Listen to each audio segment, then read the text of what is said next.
Monsieur le Président, mes chers collègues, nous examinons ce matin le compte administratif de notre collectivité pour l'exercice 2020. Il s'agit là du cinquième budget réalisé par la nouvelle majorité depuis les élections de décembre 2015. Et avec cette présentation, tous les conseillers régionaux, comme l'ensemble des habitants de notre région d'ailleurs, peuvent, à 7 semaines du renouvellement de notre Assemblée, connaître l'état précis des finances que nous laissons au terme de ce mandat. Chacun peut avoir une idée précise des marges de manœuvre de la collectivité pour faire face aux exigences du contexte de crise et aux besoins budgétaires futurs. L'examen de ce compte administratif permet aussi de connaître l'impact budgétaire de toutes les décisions que nous avons dû prendre pour faire face à la pandémie de Covid-19 en 2020.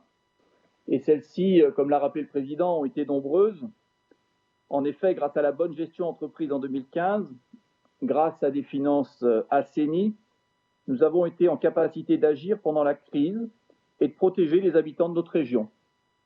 Je rappelle que sur le plan sanitaire, nous avons en mars 2020 fourni des équipements de protection personnelle de santé qui en étaient alors dépourvus.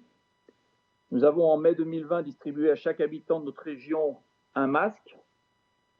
Nous avons à l'automne dernier lancé un plan d'équipement avec les purificateurs d'air pour les lycées et autres équipements publics, avec aussi les oxymètres pour les professionnels de santé.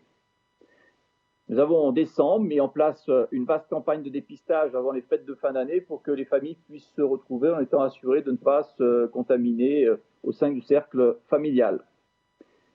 Notre région s'est également, dès les premières semaines de l'épidémie, positionnée en acteur majeur du soutien à l'économie. Dès le mois d'avril 2020, nous avons déployé un ensemble de mesures d'urgence d'une envergure inédite pour les entreprises et les secteurs les plus touchés. À la suite de ces mesures d'urgence, notre Assemblée a approuvé en juillet le plan de relance économique régional, 1 milliard d'euros pour nos emplois, dont les premières mesures ont été mises en œuvre dès la rentrée de septembre 2020. Dans le contexte de second confinement, une seconde série d'aides d'urgence a été lancée à l'automne, en particulier à destination des commerces de proximité. Alors, toutes ces actions témoignent de l'engagement fort de notre région pour lutter contre la Covid-19 et ses conséquences. Toutes ces mesures, bien évidemment, ont eu et encore un coût. Et les moyens que notre collectivité a consacrés à la lutte contre l'épidémie peuvent être évalués à 109 millions d'euros en dépenses de fonctionnement, les autres dépenses étant imputées en section d'investissement pour ce qui est du sanitaire. Il faut ajouter à ces montants environ 4 millions d'euros d'aides d'urgence en fonctionnement, la quasi-totalité des interventions économiques, aides et prêts relevant, là encore, de l'investissement. Tous ces moyens financiers ont dû être engagés sans avoir été initialement prévus au budget primitif 2020, qui, je le rappelle, avait été voté en décembre 2019, soit avant la reconnaissance en Europe de cette pandémie. Ces moyens ont dû être mobilisés alors que dans le même temps, notre collectivité a dû observer en 2020 une baisse significative de ses recettes de fonctionnement. Du fait de la pandémie et du confinement et de la contraction de l'activité économique, les ressources fiscales pour notre collectivité ont en effet diminué de près de 100 millions d'euros par rapport à 2019. Nous avons dû constater plus de 37 millions de pertes de recettes liées à la TVA, 32 millions d'euros de pertes supplémentaires pour les cartes grises et 26 millions d'euros de pertes encore pour la TICPE. Au global, et malgré la dynamique de la contribution sur les valeurs ajoutées des entreprises de notre région, et je salue leurs chefs d'entreprise, les recettes de fonctionnement baissent de 4% sur 2020. Malgré les dépenses nouvelles rendues nécessaires par le contexte de crise et en dépit donc de ces pertes de recettes fiscales, les fondamentaux financiers que nous nous sommes fixés depuis 2015 ont néanmoins été préservés. Les charges de fonctionnement ont été contenues en 2020 au prix d'un pilotage budgétaire de qualité, d'une gestion financière forte et efficace. Ainsi, les dépenses imprévues liées à la crise sanitaire ont pu être largement couvertes par des économies générées par l'arrêt de la circulation des transports scolaires et interurbains pendant le premier confinement, ainsi que par l'interruption du service de transport TER. Ces deux postes représentent à eux seuls une baisse des dépenses de fonctionnement de l'ordre de 130 millions d'euros. Au global, et sans que la région ne sacrifie l'une de ses compétences, les dépenses de fonctionnement de la région sont en légère diminution de 9 millions d'euros par rapport à 2019. Cette diminution fait suite aux baisses budgétaires déjà enregistrées sur les 4 exercices précédents. L'objectif fixé en début de mandature de lutter contre le gaspillage d'argent public et obtenir une économie sur le budget annuel de fonctionnement de 300 millions d'euros au terme du mandat est donc confirmé en 2020. Je rappelle que cette baisse des dépenses de fonctionnement n'est pas une fin en soi, elle est un moyen, le moyen de dégager des capacités d'autofinancement pour pouvoir investir massivement tout en limitant le recours à l'emprunt. Malgré la crise, grâce à l'évolution maîtrisée des dépenses de fonctionnement, notre collectivité est parvenue à stabiliser son épargne brute en 2020. Son autofinancement brut s'établit ainsi à 763 millions d'euros. Il n'était que de 419 millions d'euros au début de notre mandat en 2015.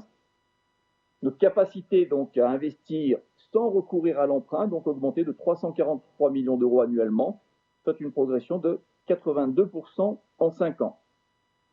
Et fort de cet autofinancement, notre région a été en capacité de financer en 2020 un niveau d'investissement exceptionnellement élevé, justifié par les impératifs de soutien à l'activité économique.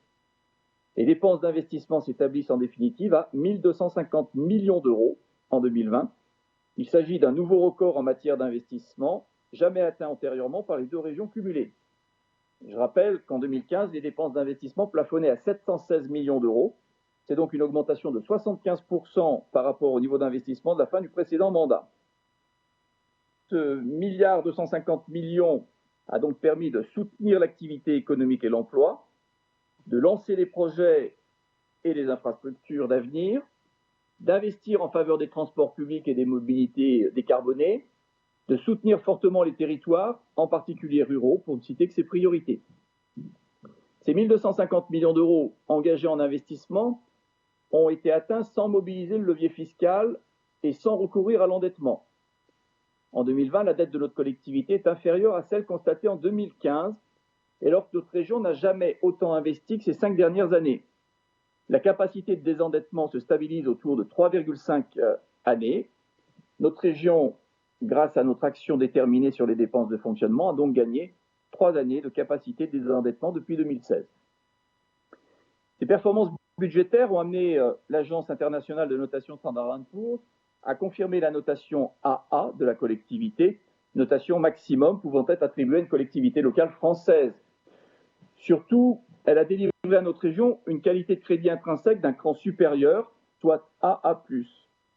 Dans son dernier communiqué de décembre 2020, l'agence souligne que la gouvernance et la gestion financière de la région sont très fortes et efficaces, incluant des objectifs budgétaires clairs sur le mandat. Alors, Monsieur le Président, et ce sera ma conclusion, c'est avec le sentiment d'avoir à vos côtés redonné à la région des capacités d'agir, avec le sentiment d'avoir été utile aux habitants d'Auvergne-Rhône-Alpes, avec le sentiment d'avoir bien géré l'argent public et préservé les capacités d'action pour l'avenir, que les élus du groupe Les Républicains, Divers Droite et Société Civile achèvent cette mandature. Je vous remercie. Merci beaucoup Thierry. Nous allons passer